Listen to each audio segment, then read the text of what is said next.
Hello students, this is chapter 9 and the name of the chapter The Making of National Movement. It is part 6. Now Gandhiji has come in the India and under his leadership three movement successfully was conducted, that was Champaran movement, Kheda movement and Ahmedabad Mill Mazdoor movement in the year of 1918. 1918 के बाद 1919 आता है और 1919 में British government एक law बनाती है and this law was known as a Rowlatt Act. तो ब्रिटिश काउंसिल या फिर बोल सकते हैं वॉइस रॉय की काउंसिल में एक लॉ मेंबर होते हैं, that person was known as the Sydney Rowlatt. So he gave idea to government that we should make a law and this law would be known as Rowlatt Act. तो क्या था इस law में कि if any person is arrested, so without any trial and appeal, directly he will be locked. Actually, this act was passed to curb the fundamental rights such as freedom of expression and strengthen police power. So, when this law was passed, from Gandhi to Muhammad Ali Jinnah, everyone criticized this and decided to oppose it. This law, also known as a Black Act, और एक slogan भी प्रचलित हुआ that no appeal, no वकील, no दलील। तो ये law, ये एक्ट क्या कहता था कि अगर किसी पर्सन को अब अरेस्ट किया जाएगा तो उसे अपना वकील करने की परमिशन नहीं होगी, उसको कोर्ट नहीं ले जाया जाएगा और for unlimited time of a period उसको जेल में बंद करके रखा जाएगा। इवन उस पर्सन को ये भी नहीं बताया जाएगा कि उसने क्या गुनाह किया है। तो ये तो बहुत ही ज़्यादा ब्रूटल एक्ट हुआ। ओके, तो इससे जो पूरी इंडिया कम्युनिटी होती है, हिंदू, मुस्लिम और अदर कम्युनिटी भी, वो बहुत ज़्यादा एजिटेशन उनका बढ़ जाता है। And on 6 April 1919 Gandhi ji decided that we would do hartal and satyagraha. So this satyagraha known as a Rowlatt satyagraha. तो गांधी जी फिर से एक नॉन वायलेंट मूवमेंट शुरू करने की बात करते हैं and this Rowlatt Satyagraha turned out to be the first all India struggle against British government. So when a number of demonstration hartals in the country were going on, between that an event took place in Jallianwala Bagh and later on this was known as Jallianwala Bagh Massacre. तो जलियांवाला बाग मैस्करे कैसे होता है कि पंजाब में बैसाखी का दिन होता है और उस दिन, बैसाखी का दिन पंजाबी लोगों में एक सेलिब्रेशन का दिन होता है। It was an event of a new year festival. तो उस दिन एक खबर पहुंचती है पंजाब में कि उनके दो local leaders doctor Saifuddin Kitchlew और सतपाल को अरेस्ट कर लिया गया है by the British government. So जैसे ही लोग ये सुनते हैं, जगह जगह फिर से लोग प्रोटेस्ट करना शुरू कर देते हैं ब्रिटिशर के खिलाफ और एक योजना बनती है कि हम सब जलियांवाला बाग में इकट्ठा होंगे और वहां पर एक मास मूवमेंट करेंगे। सो when this news reach to a journal, that at that time the journal of Punjab was Journal Dyer। तो जब मीन्स एक तरीके से कमिश्नर, पुलिस कमिश्नर, तो जब उसको ये बात पता चलती है तो वो एक डिसीजन लेता है और अपनी एक बहुत बड़ी आर्मी को ले करके जलियांवाला बाग की तरफ वो चल पड़ता है। और वहां पर जो लोग शांतिपूर्ण ढंग से अपना आंदोलन कर रहे थे और वो सभी लोग के पास कोई हथियार नहीं था, तो जैसे ही जनरल डायर वहां पर पहुंचता है वो उन लोगों पर, अनआर्म्ड द इनोसेंट लोगों पर वो फायरिंग कराना शुरू कर देता है। तो इस फायरिंग में लगभग 1500 लोगों की जान जाती है and this was known as a Jallianwala Bagh massacre, Jallianwala Bagh हत्याकांड। तो इस हत्याकांड के बाद महात्मा गांधी डिसाइड करते हैं कि now we will stop the satyagraha, क्योंकि गांधी जी को वायलेंस बिल्कुल भी पसंद नहीं था। आगे भी आप देखेंगे कि जब भी कभी किसी मूवमेंट में वायलेंस होगा, गांधी जी तुरंत अपने उस सत्याग्रह को, नॉन वायलेंट मूवमेंट को स्टॉप कर देंगे। तो इसी से रविन्द्रनाथ टैगोर को भी बहुत दुख होता है और वो भी अपनी title that was given by the British government, knighthood title, was renounced।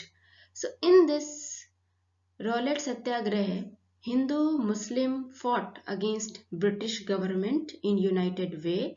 क्यों हिंदू मुस्लिम यूनाइटेड होकर के इस में गांधी जी का साथ देते हैं? क्योंकि 1916 में लखनऊ पैक्ट हो चुका है और उस लखनऊ पैक्ट के बाद कांग्रेस और मुस्लिम लीग के बीच में एक समझौता होता है कि अब हम ब्रिटिश के अगेंस्ट में जो ये नेशनल मूवमेंट हो रहा है इसमें मिल करके साथ देंगे।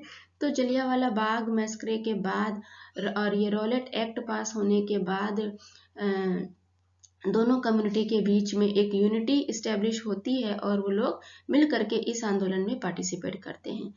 आगे हम देखेंगे एक और घटना होती है और उस घटना के बाद मुस्लिम कम्युनिटी में गुस्सा और अधिक बढ़ जाता है और फिर गांधी जी के सपोर्ट से एक बहुत बड़ा आंदोलन होता है और उसी आंदोलन को हम कहते हैं non cooperation movement, that is असहयोग आंदोलन।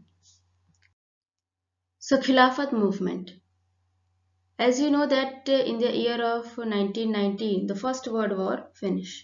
फर्स्ट वर्ल्ड वॉर में दो पार्टी पार्ट लेती है, एक एक्सिस पार्टी होती है और एक अलाइड पावर होती है। एक्सिस पावर में जर्मनी, टर्की, ऑस्ट्रिया और अलाइड पावर में Britain, France, Italy, Russia, USA, ये दोनों ग्रुप के बीच में वॉर होता है। तो इस वॉर में जो एक्सिस पावर है, जो जर्मनी, टर्की और ऑस्ट्रिया का ग्रुप है, वो हार जाता है। तो यहाँ पर टर्की पर एक बहुत ही हार्श ट्रीटी जो है अप्लाई की जाती है और उस हार्श ट्रीटी की वजह से ही ये खिलाफत मूवमेंट शुरू होता है। सो 1920 में खिलाफत मूवमेंट होता है और उसी के परिणाम स्वरूप नॉन कोऑपरेशन मूवमेंट शुरू होता है। क्या होता है कि टर्की का जो अंपायर है, that empire was known as a Ottoman empire और वहां के राजा को खलीफा कहा जाता था। खलीफा मुस्लिम कम्युनिटी में एक बहुत ही बड़ा रिलीजियस पोस्ट है और वो खलीफा पूरे कंट्री में जो मुस्लिम कम्युनिटी रह रही है वहां का खलीफा माना जाता था। यानी कि जो ऑटोमन अंपायर का राजा है, जो टर्की का राजा है, वही पूरी मुस्लिम कम्युनिटी का खलीफा है। तो जब टर्की इस फर्स्ट वर्ल्ड वॉर में हार जाता है, when Turkey was defeated by the allied power, then this person was removed from his post and Turkey was bifurcated among the Britain, France। तो पूरी दुनिया में जो मुस्लिम कम्युनिटी है, जब वो ये सुनती है कि टर्की के राजा को उसकी गद्दी से हटा दिया गया है, तो इससे उनकी भावनाओं को बहुत चोट पहुंचती है।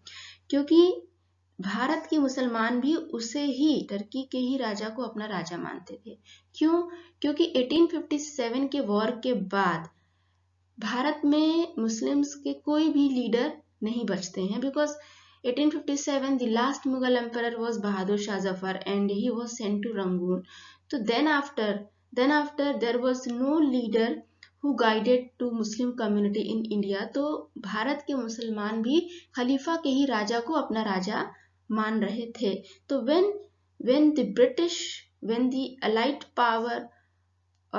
the allied power tried to finish the power of the Ottoman king, then this hurt the feeling of a Muslim community and they decided to oppose the British in India।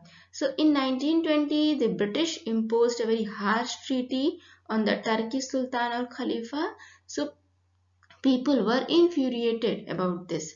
Indian Muslims were knew that Khalifa was allowed to retain control over Muslim sacred places in the elsewhere Ottoman umpire. तो भारत के मुसलमानों की मांग ये थी कि Ottoman जो राजा है, जो खलीफा है, उसको उसकी गद्दी से नहीं हटाया जाए, उसकी पावर को नहीं छीना जाए। लेकिन ब्रिटिश ने ऐसा नहीं किया, बल्कि उसको उसकी गद्दी से हटाया। तो इससे मुस्लिम कम्युनिटी की नाराजगी बढ़ गई एंड चूंकि खलीफा से ही इस मूवमेंट का नाम पड़ा खिलाफत मूवमेंट। एंड इस खिलाफत एजिटेशन के दो मेन लीडर बनते हैं, that was Mohammad Ali Jinnah and Shaukat Ali. तो 1919 में पहले ही जलियांवाला बाग मैस्करे और रॉलेट एक्ट से जो जो और दूसरी कम्युनिटी थी that were hurted bye the British, specially Punjab में पंजाबी कम्युनिटी, सिख कम्युनिटी बहुत ज़्यादा नाराज़ थी। और रॉलेट एक्ट से तो पूरी ही इंडिया कम्युनिटी बहुत ज़्यादा नाराज़ थी, और मुस्लिम कम्युनिटी का गुस्सा इस खिलाफत इस मीन्स ये जो घटना से और अधिक बढ़ गया था। तो now Mohammad Ali Jinnah and Shaukat Ali Jinnah with the support of Gandhi ji started a new movement against the British, and this new movement was known as non-cooperation movement. As the name suggests itself, non-cooperation means now we will not support, we will not cooperate with British to run their government. So in this way many methods were adopted to run this movement, and after that this was the movement which spread in all over the India, and in a different form people will run this movement. सो इस तरीके से non cooperation movement शुरू होने के 3 reason हैं। The first one was Jallianwala Bagh massacre, the second was Khilafat movement, and third was the demand of swaraj. चूंकि ये तीनों ही चीज़ों में ब्रिटिशर बहुत ही ज़्यादा इनजस्टिस कर रहे थे इंडियन पीपल के साथ, वो उनको न्याय नहीं दे रहे थे, so that means under the leadership of Mahatma Gandhi, people start non-cooperation movement. So what are the methods adopted by the people in this non-cooperation movement? That non cooperation मतलब हम किसी भी तरीके से ब्रिटिशर का अब सपोर्ट नहीं करेंगे, उनके लॉ को फॉलो नहीं करेंगे, उनके इंस्टीट्यूशन का यूज़ नहीं करेंगे, उनके गुड्स का यूज़ नहीं करेंगे। तो इस तरीके से लोगों ने अपना विरोध दिखाया। Thousands of students left government control school. Many lawyers gave up their practices. Means they stopped going to the courts. British used to give the titles to the Indian people. तो ये समय बहुत सारे लोगों ने अपने टाइटल्स को भी बायकॉट किया। People start lighting bonfire of the foreign clothes, and from 1920 to 1922 the import of a foreign clothes fall drastically. तो 1920 से 1922 के बीच में जो फॉरेन क्लोथ्स आता था ब्रिटेन से इंडिया में, उसमें भी बहुत ज़्यादा गिरावट देखी गई, क्योंकि लोगों ने खादी को प्रमोट करना, खादी को पहनना शुरू कर दिया था। तो इस तरीके से दूसरे देश के दूसरे भाग में भी नॉन कॉपरेशन को अलग अलग तरीके से फॉलो अप किया गया। We will see in a next part.